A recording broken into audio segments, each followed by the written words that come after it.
Hello everyone and welcome to STEPPY Tech Talk.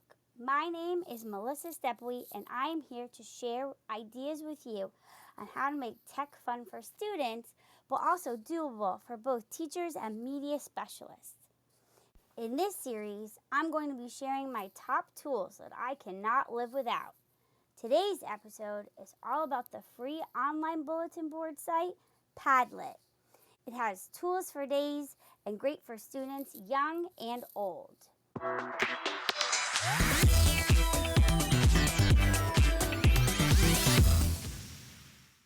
If you've been in the game long enough, you may remember Flipgrid, an easy-to-use online platform students could use to record short video responses. When it disappeared, there was a hole until Padlet came to play. Padlet can be described as an online bulletin board. Students create digital projects, but then what do you do with them? Padlet allows users to upload digital content, but it does so much more. It's like a Swiss Army knife, a tool for everything.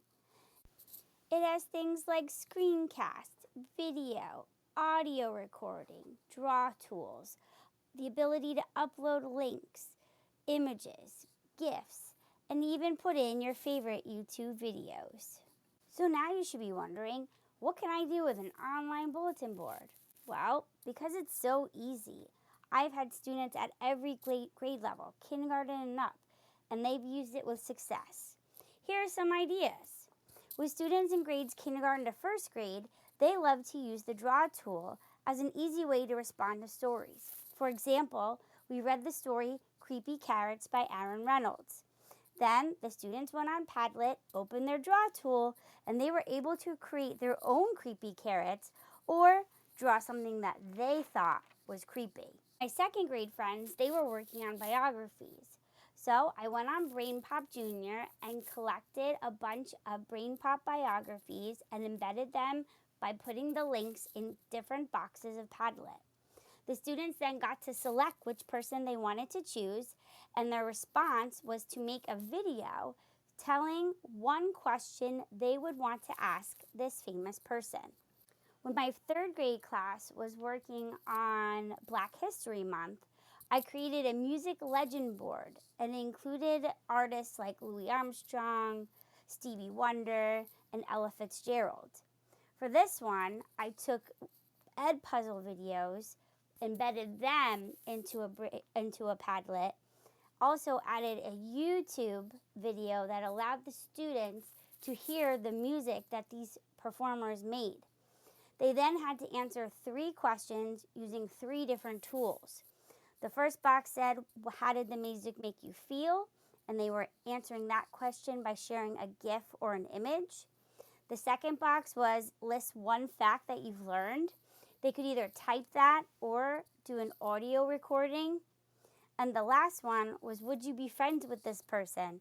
And for that, they got to use the camera tool to take a photo of a thumbs up or a thumbs down. In 4th grade, one of our opening activities is the students create a virtual locker slide in Google Slides. And they put in things that are meaningful to them. Well, I needed a way that they could share these projects with each other. So I made a grade 3 virtual locker board in Padlet where they learned how to take a screenshot of a Google slide, a partial screenshot actually, and then they had to upload that screenshot into Padlet to share. Afterwards, they had to share a few sentences by typing in the text box on explaining why they choose the items that they choose. Similarly, my 5th grade students created how-to Powtoons using the online platform of Powtoon. After creating their how-to Powtoons, they learned how to then download it from that platform to then upload their video into Padlet. That way, they could share their projects with all of their classmates. Finally, a 6th grade idea was they were working on the teacher needed help with the kids starting to create their own podcasts. So to introduce that, we had the students record their own podcast using just the audio feature in Padlet. Something that my teachers like to do, especially during units of nonfiction where the students might be doing research on a specific topic, you can pull in videos, articles, images, and links to books, all things that can help the students guide them in their writing or researching of nonfiction information. Another fun activity to do with Padlet is if you want to practice appropriate commentary or giving positive or constructive feedback.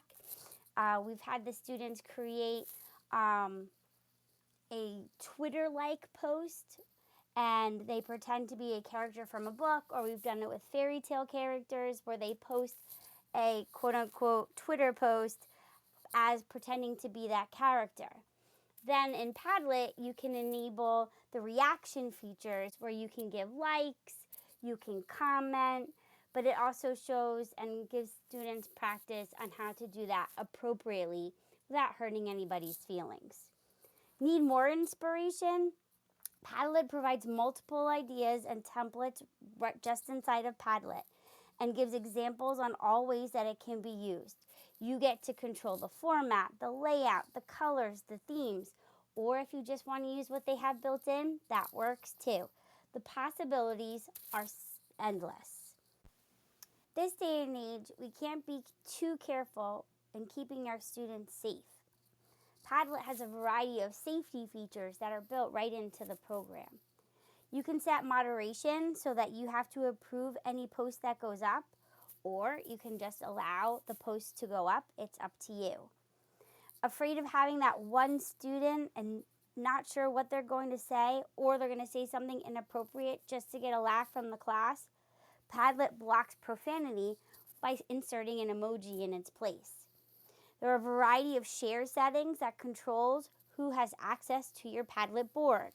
Anything from only being able to sign in with your district login to password protection to making it available to anyone with the link. It just depends on what you're using your board for. Now I'm sure someone out there is thinking, hey, what about AI? Has AI gotten involved? The answer is yes. There is built-in AI to Padlet with things like Image AI, where the user can type in what they want as an image. It would be a great introduction for younger students in prompt writing, especially for those students who are not old enough to use AI generators like ChatGPT or Gemini. It would give them that experience on how to put in what you want to get the thing that you want. Also available is something called AI Speech. The user types in text and it will generate an audio file from that text. You can even select the language output. So imagine being able to type in the directions and then be able to share it as an audio file in any language that is present in your class. Talk about total inclusion.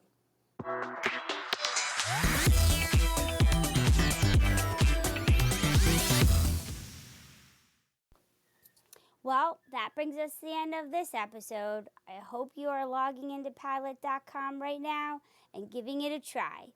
Keep a lookout for my next episode where I share more tools that I just can't live without. And remember, tech should be fun for students, but also doable for you. Thanks for listening to STEPPY Tech Talk.